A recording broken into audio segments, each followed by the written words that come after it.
सलाम अलैकुम everybody. I hope आप सब ठीक होंगे, अच्छे से होंगे। So this is the fourth chapter of your English 11th English and its name is Landscape of the Soul. It is written by Nathalie Trevorroy. Now what does this chapter tell us? What is this chapter all about?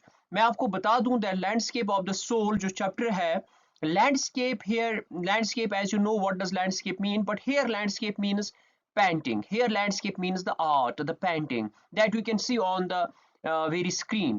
Landscape of the soul means the spiritual painting, means the painting that is very spiritual, that has soul in it. रूहानी painting जिसे हम कहते हैं, वही है ये पूरा chapter जो है उसके बारे में कहता है।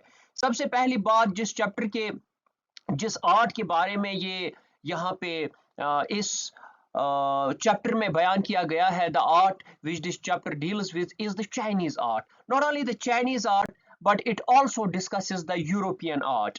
It compares between the two. It compares between the Chinese art paintings and the European art paintings. Which one is spiritual and which one is not? Which one is the best? Is Chinese painting best or the European painting best?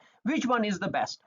So after that we see that in order to tell us what Chinese paintings are, what Chinese art is, ये कहने के लिए author ने हमें Chinese stories बताई है इसमें. He has given us 2 stories so that we can appreciate the Chinese art. Then we have been given 1 story of the European art. But let us first discuss the Chinese stories. हम इसमें जानते हैं author कहता है कि Chinese stories, Chinese art जो है वो इतना अच्छा है that एक बार क्या हुआ था काम कि एक पेंटर है चाइना में, बहुत स्पिरिचुअल पेंटर, बहुत spiritual, greatest of his time. His name was Wu Daozi. Wu Daozi जो था उसको कहा गया था टैंग एम्परर ने, जो एक टैंग एम्परर जिनका नाम था जोंग, तो उनको कहा था दैट कि वू डियोजी को कहा था कि आप मेरे लिए एक पेंटिंग बनाइए and I have to place that painting, I have to hang that painting on the palace wall. तो मुझे वो पैलेस वॉल पे वो लटकानी है. तो वू डियोजी ने क्या किया काम, वू डियोजी गए और उन्होंने बहुत टाइम के बाद एक पेंटिंग बनाई. जब वो पेंटिंग दीवार पे लटकाई गई और उसके बाद वू डियोजी ने बुलाया एम्परर को और कहा कि देखिए आप इस पेंटिंग में.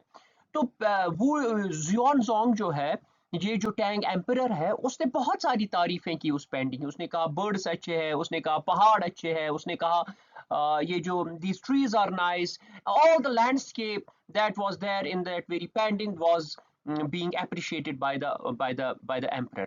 But Wu Diyozi wanted something special. There was something special that he wants the emperor to look at. लेकिन Wu Diyozi जो है, लेकिन टैंग एम्परर जो है वो नहीं देख पाए वो खुसूसी कोई चीज. इसके बाद उसने उसे कहा दैट क्या आप देख रहे हैं वो केव जो इस पेंटिंग में बनी हुई है at the bottom of it. इसने कहा हाँ मैं वो देख पा रहा हूँ. उसने कहा कि आप भी मेरे पीछे पीछे आइएगा, अभी उस केव का दरवाजा खुलेगा. He clapped this Wu Diyozi. He clapped and the door of that cave opened. I am talking in the painting itself, the door opened. When the door opened, when the door, जैसे खुल जा सिमसिम कहते हैं ना, वैसे ही खुल जा सिमसिम कहा, कुछ हाथ हिलाए और Wu Diyozi उसमें गायब. और पीछे उसने कहा था एम्परर को आप भी मेरे पीछे आना. तो एम्परर नहीं आ पाया, लेकिन उसके साथ ही वो जो पेंटिंग है वॉल से भी वो गायब हो गई. वो पेंटिंग वॉल से गायब. This tells us, this might be true or might not be, obviously this might be myth as well, but this tells us that how Chinese art stories, how Chinese painting is regarded as, how spiritual, how soulful Chinese paintings are. Now another story was there that there was a painter, he had painted a dragon. उसने dragon paint किया था. Now he would not draw the eye of the dragon. वो जो उसकी eye थी, dragon की eye, वो उसे draw ही नहीं कर रहा था. क्यों नहीं draw कर रहा था, क्यों नहीं बना रहा था उस dragon की eye? क्योंकि उसे लग रहा था that if I draw the eye of the dragon, it will come to life. ये इसमें जान में जान आ जाएगी. तो ये भी एक उसे लगा था कि ये इसमें जान आ जाएगी अगर मैं इस ड्रैगन की आई बना दूं. तो ये स्टोरी भी, जो ये 2 स्टोरीज है, जिसे हमें ये पता चलता है कि चाइनीज आर्ट जो है वो कितना, चाइनीज पेंटिंग जो है वो कितनी ज्यादा रिगार्डेड की जाती है एज स्पिरिचुअल, और कितना ज्यादा इनमें रियलिटी पाई जाती है और रूहानियत पाई जाती है. इसके बाद यूरोपियन आर्ट जो है, वेस्टर्न पेंटिंग जो है, उनको कैसे डिफाइन किया गया है. ऑथर ने कैसे डिफाइन, ऑथर ने कहा that there was a man, his name was Quentin Matsys. Quentin Matsys जो था, he was a blacksmith, वो एक ब्लैक स्मिथ था। लेकिन ये जो ये ब्लैक स्मिथ था, इसको एक बहुत बड़े पेंटर, जो यूरोप का एक बहुत बड़ा पेंटर था, उसकी बेटी के साथ इसका he fell in love with her, तो मोहब्बत हो गई थी उस लड़की के साथ इसको। लेकिन let me tell you, he could this this ये जो लड़की थी वहां पे जिसके साथ इसकी मोहब्बत हो गई, उसका जो बाप था, उसका जो वो पेंटर था, ग्रेटेस्ट पेंटर, तो he would not accept a son in law in that trade, तो वो ब्लैक स्मिथ को अपने घर कभी नहीं लाएगा। लेकिन अब क्विंटन मैटाइस ने क्या किया काम, क्विंटन मैटाइस गया उसके स्टेडियम में, और उसने वहां पे जो आप इमेज में देख रहे हो, एक फ्लाई बनाई, एक फ्लाई उसने बनाई, एक मक्खी उसने बनाई, किस पे, उसकी पैनल पे। जो वो बहुत बड़ा पेंटर था, जिसकी बेटी के साथ इसकी, जो चाहता था मैं इसकी बेटी के साथ शादी करूं, उसके पैनल पे उसने एक अम, मक्खी बनाई। और फादर, इसके बाद जब वो गया अपने स्टेडियम में, उसने देखा वहां पे एक मक्खी बनी हुई है, तो वो इतना ज्यादा हैरान हुआ वो मक्खी देख, जो he try to swat it, he try to shoo it, उसने कोशिश की इसको भगाने की, लेकिन मक्खी जो है वो वहां से नहीं भाग पाई, क्योंकि वो एक पेंटिंग थी। तो इसके बाद he was so impressed by the art, वो इतना इम्प्रेस हो गया ये आर्ट देखे कि उसने अपनी बेटी की शादी इससे कराई। दिस टेल्स अस दैट कि यूरोपियन स्टोरी जो है वो सुपरिचुअल ना हो, लेकिन वो बिल्कुल रिजेंबल करती है किसी चीज के साथ, बिल्कुल इल्यूजनिस्टिक लाइकनेस जिसे कहते हैं, बिल्कुल धोखा देती है आइज को कि रियल कौन सा है। तो यूरोपियन आर्ट में आपको ये बात जो मैं बोलने वाला हूँ, this very important, European art जो है वो इस पे ध्यान ज्यादा देता है कि एक जैसा सेम थिंग, ये और ये दो दो चीजें जो है ये मिलनी चाहिए। फॉर एग्जांपल, अगर कोई मेरी शक्ल बनाएगा तो ऐसी जबरदस्त यूरोपियन पेंटर ऐसी शक्ल बनाएगा वो बिल्कुल मिलेगी मेरे से। लेकिन जो चाइनीज पेंटिंग है वो इस पे ध्यान नहीं देते कि मुझे किसी की शक्ल बनानी है, किसी का कुछ बनाना है, इस जैसा बनाना है। No no no no, their paintings are spiritual, बहुत सुपरिचुअल पेंटिंग। हम अक्सर सुनते हैं कि ये पेंटिंग जो है करोड़ों में बिकी, ये 3 करोड़, 10 करोड़, 15 करोड़, इतने में बिकी है। क्यों बिकती है वो इतने में? क्योंकि उनमें स्पिरिचुअलिटी होती है, and there is a eye, you must have that eye to look at a painting, in to look at that painting. तो इस तरीके से चाइनीज सुपरिचुअल है, और यूरोपियन जो है वो लाइकनेस पे ज्यादा ध्यान देते हैं, रिजेम्बलेंस पे ज्यादा ध्यान देते हैं, एक जैसे पे ज्यादा ध्यान देते हैं, रादर देन बीइंग सुपरिचुअल, सुपरिचुअल नहीं होती है। तो ये डिफरेंस है इसमें। हम आगे बढ़ते हैं, अब थोड़ा सा कंपैरिजन और भी कंटिन्यू करते हैं, और हम देखते हैं कि यूरोपियन पेंटिंग जो है, जैसे मैंने कहा, इल्यूजनिस्टिक लाइकनेस, लाइकनेस क्या होता है, एक जैसा, सेम। इल्यूजनिस्टिक क्या होता है, धोखा, आंखों का धोखा। अगर एक रियल आदमी और उसकी पेंटिंग एक जगह पे खड़ी की जाए, आपकी आंखों को धोखा हो जाएगा। You will you will get illusion whether वो सही है कि ये सही है। That is why it's called illusionistic likeness पे वो ज्यादा ध्यान दे। और चाइनीज पेंटिंग इनर लाइफ पे ज्यादा ध्यान देते हैं। चाइनीज पेंटिंग जो है वो इनर लाइफ पे ज्यादा ध्यान देते हैं, यानी कि वो स्पिरिचुअलिटी पे ज्यादा ध्यान देते हैं, वो अंदर लाइफ में absurd existence अगर है, we are in this world and we do not know that why we have been sent to this world, so that inner life Chinese painting discusses that। और यूरोपियन पेंटिंग क्या होती है, it is perfect, यानी कि अगर for example एक European painter को कब सराहा जाएगा, जब उसकी इमेज जो है उसके रियलिटी से मिलेगी। साकिब सर है, साकिब सर की इमेज कोई बनाएगा, अगर मुझे लगा कि ये बिल्कुल मेरे जैसा है, then I will appreciate it, then I will appreciate that European painter. जैसे आप इधर ये लेफ्ट हैंड साइड में जो आप इमेज देख रहे हैं, ये एक यूरोपियन पेंटिंग है, और राइट हैंड साइड में जो आप इमेज देख रहे हैं, ये एक चाइनीज पेंटिंग है। आप देख सकते हैं चाइनीज पेंटिंग लग रही है सुपरिचुअल, और यूरोपियन पेंटिंग जो है ये इसको बनाने की कोशिश कर रहा है, तो ये एक परफेक्टली बनाने की कोशिश कर रहा है। और चाइनीज पेंटिंग जो है वो सुपरिचुअल होती है, याद रखिएगा ये बात। और यूरोपियन पेंटिंग जो है वो एक्चुअल साइट क्या है, एक्चुअल बंदा कैसा है, एक्चुअल नजारा कैसा है, वैसा वैसा कोशिश कर वो बनाने की कोशिश करता है।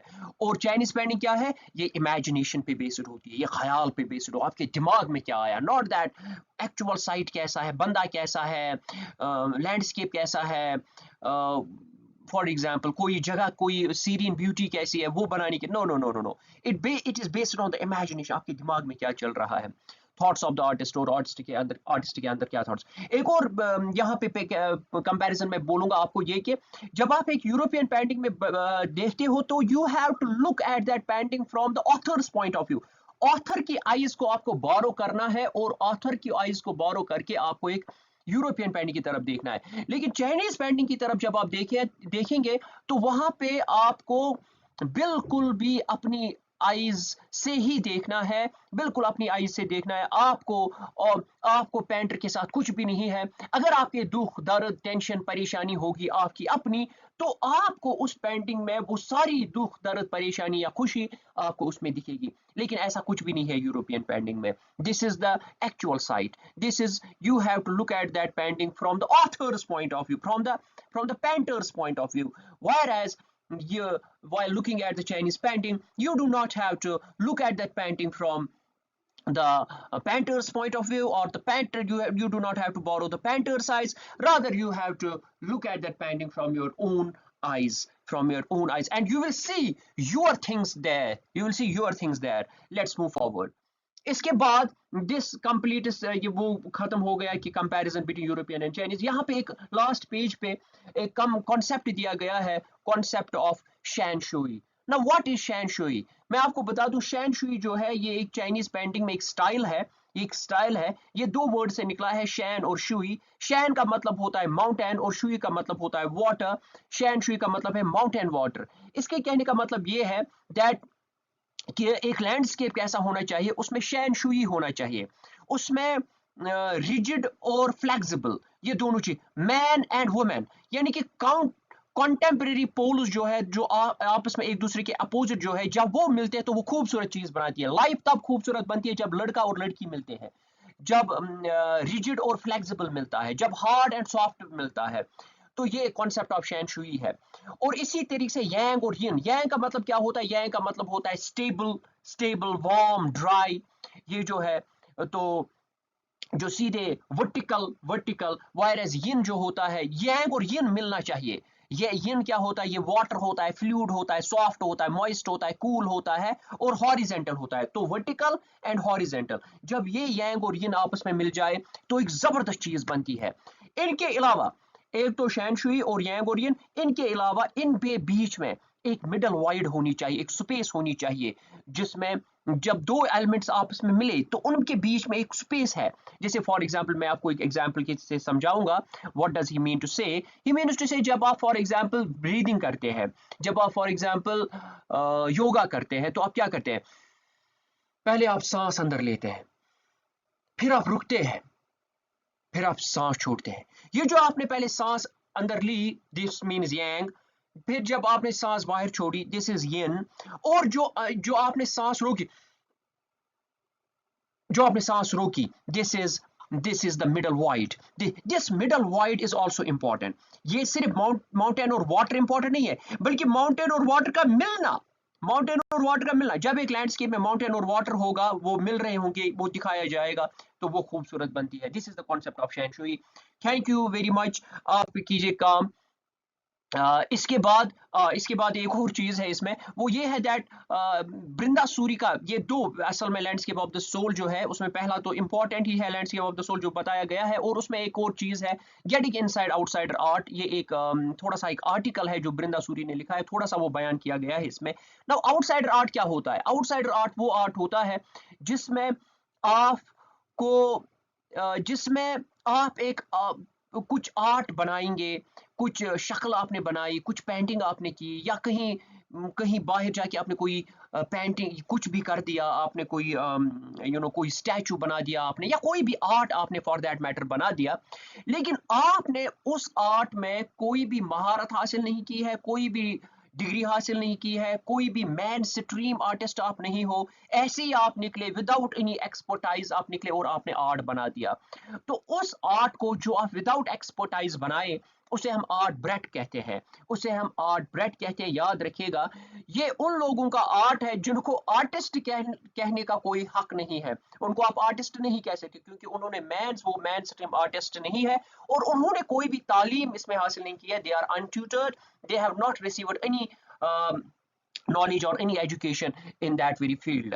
और इसमें जो सबसे बेहतरीन एग्जाम्पल बताई गई है बृंदा सूरी के जरिए से, और इसीलिए उसने ये आर्टिकल लिखा था, तो वो है नेक चंद। नेक चंद ने एक ज़बरदस्त गार्डन बनाया था चंडीगढ़ में जिसका नाम था रॉक गार्डन, अभी भी है, बहुत ज़बरदस्त है और लोग वहाँ पे जाते हैं। मैं खुद गया हूँ वहाँ पे और बहुत ही खूबसूरत वहाँ पे वो बनाई गई है, वो चीज़ वो एक औरत जैसी बनाई गई है, बैंगल्स से, प्लास्टिक बोतल्स से, बहुत सारी चीज़ें वो मिला के उसने एक ज़बरदस्त वहाँ पे गार्डन बनाया जिसे रॉक गार्डन कहते हैं। और ये है एक बहुत ज़बरदस्त एग्जाम्पल आर्ट ब्रेड की। Thank you very much.